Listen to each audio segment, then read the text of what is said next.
Yang ini lagi rame banget dibahas soal kompetisi kecantikan Miss Universe Indonesia. Kontesnya baru aja selesai beberapa hari yang lalu, tapi menyisakan banyak cerita. Salah satunya soal dugaan tindak pidana pelecehan seksual yang terjadi saat kontes berlangsung. Kita diskusi soal ini.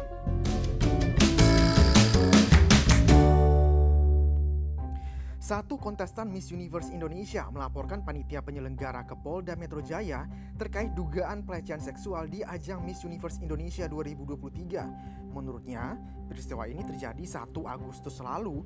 Dalam laporannya, ia diminta untuk melakukan pemeriksaan bagian tubuh tanpa busana yang tidak ada di rundown kegiatan. Katanya, pihak panitia juga mengambil dokumentasi fotonya yang disaksiin juga oleh beberapa orang di ruangan itu. Sekarang, barang bukti foto dan video udah diserahin ke penyidik.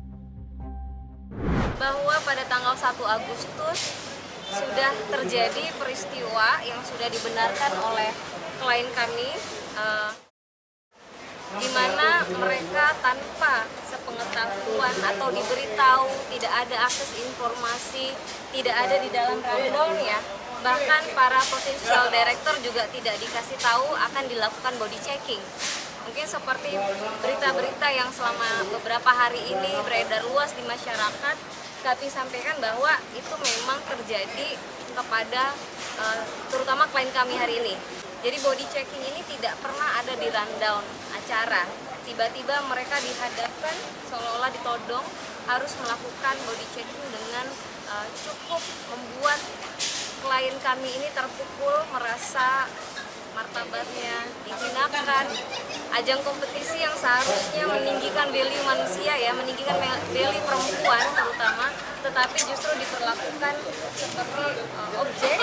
Terkait bukti-bukti tentu ada dokumen surat ya, kemudian ada foto dan video. Kami juga cukup terkaget-kaget ya ketika melihat foto-foto yang diambil oleh mereka, dan terlebih lagi setelah dilakukan body checking, diambil gambar dan ada laki-laki dan para peserta ini tidak pernah dilihatkan ini loh hasilnya. Apakah dilakukan secara proper? Tentu tidak, karena yang pertama tidak ada SOP, tidak ada SOP akan dilakukan body checking ini.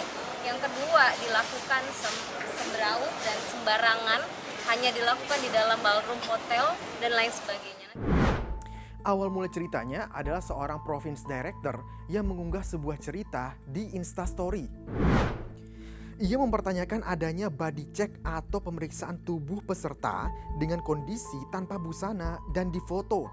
Bahkan ada peserta sampai menangis. Singkat cerita, setelah kabar ini ramai dibahas di media sosial, beberapa orang yang pernah menjadi bagian dari event ini mengundurkan diri. Lisensi Miss Universe Indonesia per tahun ini udah dipegang sama PT Capella Swastika Karya. Beda dengan yang sebelumnya.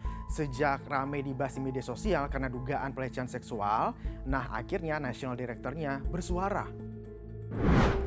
Dalam dunia pageant, suara bergema dari segala arah. Setiap komentar, masukan, baik yang berbalut pujian maupun kritik sangat vital dalam memahat narasi Miss Universe Indonesia.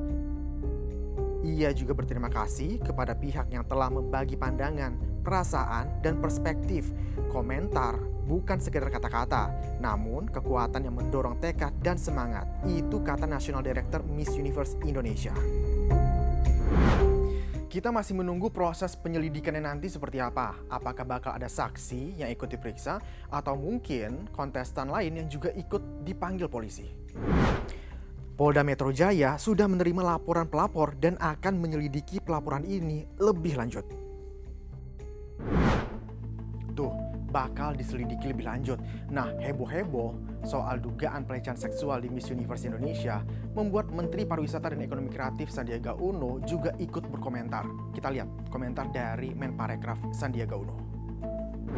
Jadi saya sudah menugaskan tim untuk berkoordinasi juga dengan Ibu Bintang, Ibu Menteri Pemberdayaan Perempuan dan Perlindungan Anak.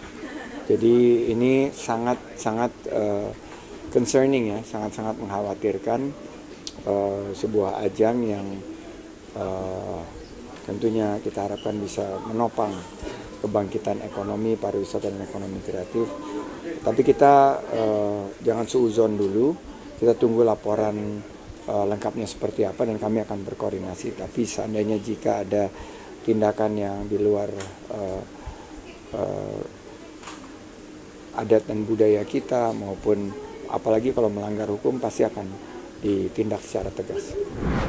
Kontes kecantikan yang membawa nama baik bangsa di luar negeri tentu harus kita dukung. Tapi kalau ada tindak pidana seperti pelecehan ataupun tindak pidana lain saat pemilihannya tentu harus diusut.